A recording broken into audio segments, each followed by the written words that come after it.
اگر general knowledge کی بات کی جائے تو اس میں میں آپ سے یہ پوچھنا چاہوں گا کہ جیسے آپ پڑھاتے ہیں، پورا میپ وغیرہ پڑھاتے ہیں، تو مجھے یہ بتائیے کہ مڈل ایسٹ کا جو ایریا ہے اس میں کون کون سے ممالک آتے ہیں، اور یہ جو ابھی کنسیپٹ چل رہا ہے گریٹر اسرائیل کا، جی جی تو مڈل ایسٹ میں ایریا کون کون سا ہے، اور گریٹر اسرائیل کے نتیجے میں وہ کون سے ایریاز ہیں جن کے اوپر نیتن یاہو کی جو کہ پرائم منسٹر ہیں اسرائیل کے، ان کی نظر ہے، تو گریٹر اسرائیل کا مڈل ایسٹ میں کن کن جگہوں پہ آپ کو اثر نظر آتا ہے کہ جی، وہ بنانا چاہتے ہیں؟ اب یہ دیکھیے گا کہ جو مڈل ایسٹ ہے نا جی، مڈل ایسٹ اس انداز میں آپ دیکھیں تو اس کو دو حصوں میں ڈیوائیڈ کرتا ہوں. ایک عربین پیننسولا، یعنی پہلے وہ آئے گا جس میں ایک بڑا ملک ہے سعودی عربیہ. سعودی عربیہ کے نیچے نا یمن اور عمان، اور عمان کے اوپر you a E, Qatar, Bahrain, Kuwait, Iraq, Jordan اور اسرائیل. تو پیننسولا کا کیا مطلب ہوا؟ پیننسولا یہ ہوتا ہے کہ زمین کا ایک ایسا ٹکڑا جس کے 3 سائڈوں پہ پانی ہو. جیسے ہم اس کو نا بولتے ہیں جزیرہ نما. آپ کو پتہ ہے نا، ہم چھوٹی کلاسوں میں پڑھتے تھے جزیرہ نما عرب، کیونکہ ایک جزیرہ ہوتا ہے جس کے چاروں طرف پانی ہونا، تو اس کے 3 سائڈوں پہ ہوتا ہے. اب اس کے اوپر اگر آپ دیکھیں تو لبنان اور سیریا، ٹرکی، آرمینیا، جارجیا اور آذربائیجان اور ایران، اس سارے کو اگر اس میں دوسری طرف کچھ جو جغرافیہ دان ہے وہ ادھر سے ایجپٹ اور سوڈان کو بھی ڈالتے ہیں مڈل ایسٹ میں. ٹھیک ہے، سمجھ آ گئی جی. اب گریٹر اسرائیل کی بات کرنے سے پہلے میں آپ کو تھوڑا سا اس کا بتا دوں کہ اسرائیل جو ہے نا، اس کا مطلب کیا ہے اسرائیل کا نا.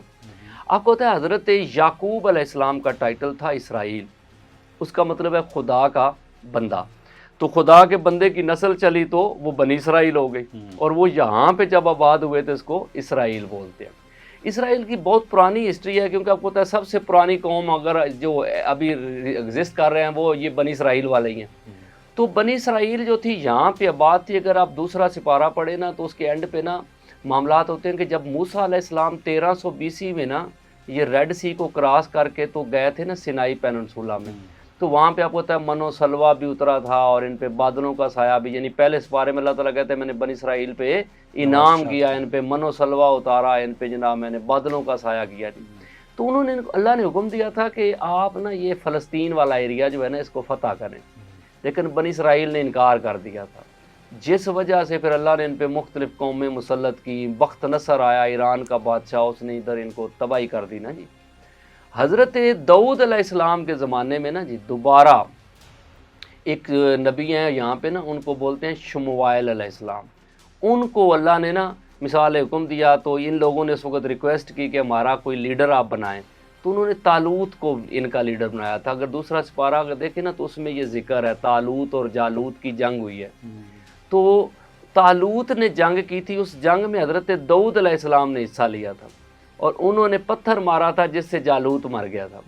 اور جالوت کے مرنے کے بعد طالوت بادشاہ بنا، اور طالوت جو ہے اس نے اپنی بیٹی کا رشتہ حضرت داؤد علیہ السلام کو دیا. تو وہاں پہ پھر حضرت داؤد علیہ السلام بادشاہ بنے، پھر سلیمان علیہ السلام، پھر ان کا ایک سلسلہ چلا. یہ قوم ادھر آباد تھی، لیکن آپ کو پتہ ہے کہ 637 میں نا جی یہ حضرت عمر کے دور میں بیت المقدس فتح ہوا ہے. آپ کو پتہ ہے نا مدینہ کے اندر بھی 3 ٹرائب جیوز تھے. یہ بنو نذیر ہے، بنو قینقاع ہے، بنو قریظہ ہے. پہلے سرکار نے ان کے ساتھ میثاق مدینہ کیا تھا. پھر آپ کو پتہ ہے کہ 2 ہجری میں بنو قینقاع کو نکال دیا گیا، 3 ہجری میں بنو نذیر کو، پھر 5 ہجری میں یہ بنو قریظہ والے نکلے. یہ یہاں سے خیبر چلے گئے تھے، اور خیبر میں پھر 7 ہجری کو آپ کو پتہ ہے فاتح خیبر حضرت علی ہیں، وہاں سے ان کو نکالا تو یہ بیت المقدس شفٹ ہو گئے. پھر 637 میں حضرت عمر نے یہاں پہ جو ہے اٹیک کیا تھا اور ان کو یہاں سے نکالا. مقصد ہے کہ ان کا اوریجنل ملک یہ ہے فلسطین جو ہے نا، یہ اسرائیل جو ہے یہ اصل میں جو ہے وہ جیوز کا ہی ہے سٹارٹ جو ہے، لیکن مسلمان یہاں آباد ہو گئے. 1099 میں یہ جو بیت المقدس ہے نا اس پہ کرسچن قابض ہو گئے تھے. آپ کو پتہ ہے یہ صلاح الدین ایوبی جو ہے نا جی، اس سے پہلے کا عماد الدین زنگی اور نور الدین زنگی کا دور ہے جی. تو یہ قابض ہوئے، کروسیڈ سٹارٹ ہو گئی. پھر یہ چلتی رہی تو 1138 میں صلاح الدین پیدا ہو رہا ہے، اور 11 جو ہے نا جی یہ آپ کہہ سکتے ہیں 1187 میں، یعنی کہ 1187 میں نا جی یہاں پہ فتح کر لیا تھا کہ اس نے صلاح الدین. اور پھر یہ مسلمانوں کے پاس چلتا رہا، اور یہ آخر میں جا کے 1948 میں جو ہے نا 14 مئی 1948 دنیا کے نقشے پہ دوبارہ جیوز آباد ہوئے ہیں. جیوز کو آباد کرنے والے ورلڈ وار 1 کی وجہ سے یہ یہاں پہ آباد ہوئے ہیں، کیونکہ یو کے نے ان کے ساتھ ایک ایگریمنٹ کیا تھا 1917 میں، بیلفورڈ اکارڈ، ٹھیک ہے نا، اس کی وجہ سے انہوں نے ان کو وعدہ کیا تھا کہ جنگ کے بعد ہم آپ کو یہاں پہ آباد کریں گے، اور وہی کمٹمنٹ ابھی تک چلی آ رہی ہے۔ اب گریٹر اسرائیل کی بات، سیکنڈ ورلڈ وار، نہیں world war 1، world war 1 Ottoman empire, ان کی جو یہاں پر وہ ہوئی ہے وہ تو سیکنڈ ورلڈ وار کے بعد ہوئے نا معاملات آپ دیکھیں 1917 میں بیلفورڈ ہوا تھا۔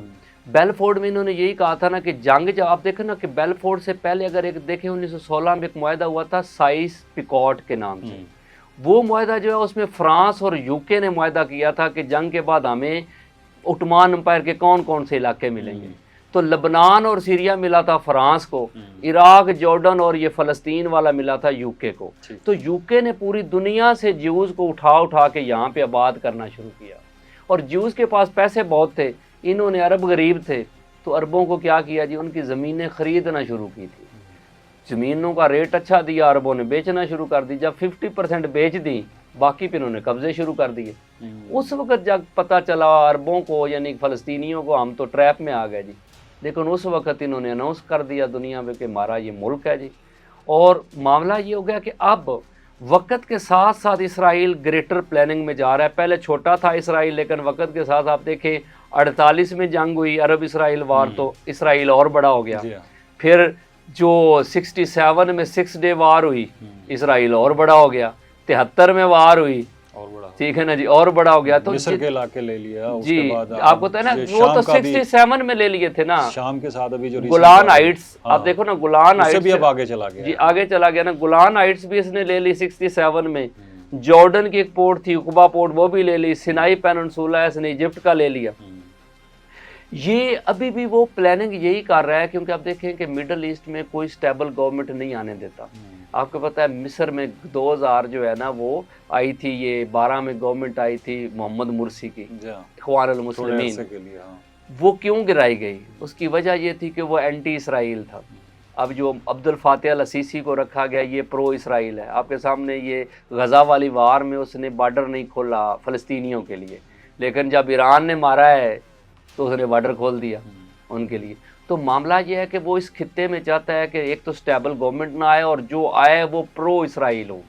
بشار الاسد کی گورنمنٹ ختم کرنے کا بھی یہی وجہ تھی، کیونکہ بشار الاسد جو ہے وہ اینٹی اسرائیل اور پرو ایران اور پرو رشیا تھا، اس کی گورنمنٹ ختم کی گئی۔ معمر قذافی آپ کو پتہ ہے لیبیا میں، اس کو ان کو خطرہ رہتا تھا، اس سے صدام حسین سے ان کو خطرہ رہتا تھا۔ تو جہاں جہاں ان کو خطرہ لگتا ہے یہ اس کو گورنمنٹ، پہلے گورنمنٹ چینج کرتے ہیں، اب کوشش ان کی ہے کہ یہ ایکسپینڈ کریں، اور یہ ایکسپینڈ کہاں کریں گے؟ ان کا دل ہے ہم نا مصر سے لے کے نا، مصر کو بھی ساتھ کریں، لبنان، سیریا والا ایریا، جارڈن پورا، ایون عراق کے علاقے، اور کافی سارا ایریا جو ہے وہ سعودی عربیہ کا بھی، یہ اس ایریے میں ایکسپینڈ کرنا چاہتے ہیں۔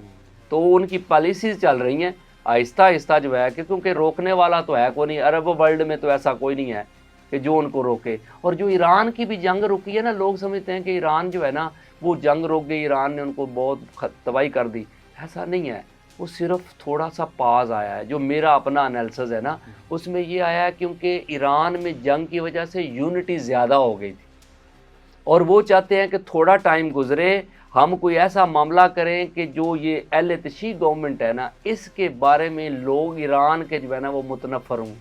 جو رضا شاہ پہلوی کا پوتا ہے نا اس کو وہ انٹر کرنا چاہتے ہیں کسی طریقے، وہ تو ان کا کامیاب نہیں ہوا، نہیں ابھی نہیں ہوا نا، اس وجہ سے رک گئے ہیں نا۔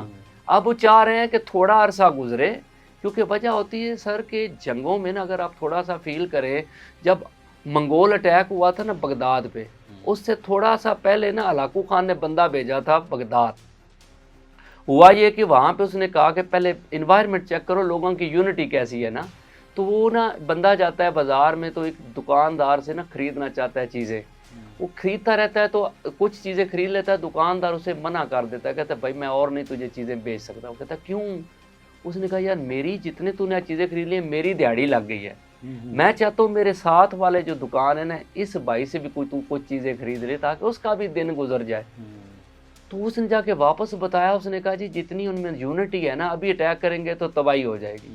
پھر کچھ سال ویٹ کیا گیا، پھر بندہ بھیجا گیا اور پھر چیک کیا گیا، تو جس طرح آج ہمارے یہاں نفسا نفسی کا عالم ہے نا، ہم چاہتے ہیں ہر بندہ دوسرے بندے کو کرٹیسائز کر رہا ہے، یہ سچویشن آ گئی۔ اب دیکھو نا، وکیل کے پاس اب چلے جاتے ہیں تو کہتے ہیں جی میں پہلے وکیل فلاں پہ پاس گیا تھا، تو پتہ ہے وکیل صاحب کیا کہتے ہیں، تو نے بڑا اچھا کیا یار، تو میرے پاس آ گیا، وہ تو چور ہے۔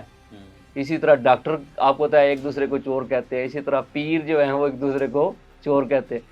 تو یہ سچویشن جب آئی اس وقت اٹیک ہوا، تو یہ گورے بڑے تیز لوگ ہیں، یہ اب سچویشن کو چینج کریں گے، کوئی ایسا کارنامہ، ایسا کوئی ایونٹ ہو جائے گا جس سے جو اہل تشیع گورنمنٹ ہے، کیونکہ آپ کو پتہ ہے ایت اللہ جو خامنائے ہیں، ان کا مطلب ہے نا جی، علی خامنائے جو ہے، ان کا معاملہ یہ آ رہا ہے کہ ان کی محبت یونٹی بہت زیادہ ایران میں تھی۔ ہو سکتا ہے کچھ عرصہ ویٹ کر لیں، کیونکہ یہ بابا جی ہیں، بوڑھے ہو چکے ہیں، یہ اگر اللہ کی طرف چلے گئے تو ہو سکتا ہے نئی لیڈرشپ جو ہے وہ اس طرح یونٹی نہ رکھ سکے، سمجھ آ گئی نا؟ جی۔ تو وہاں پہ یہ پھر اٹیک ہو۔ تو یہ آپ کا انالیسس ہے گریٹر اسرائیل کے حوالے سے اور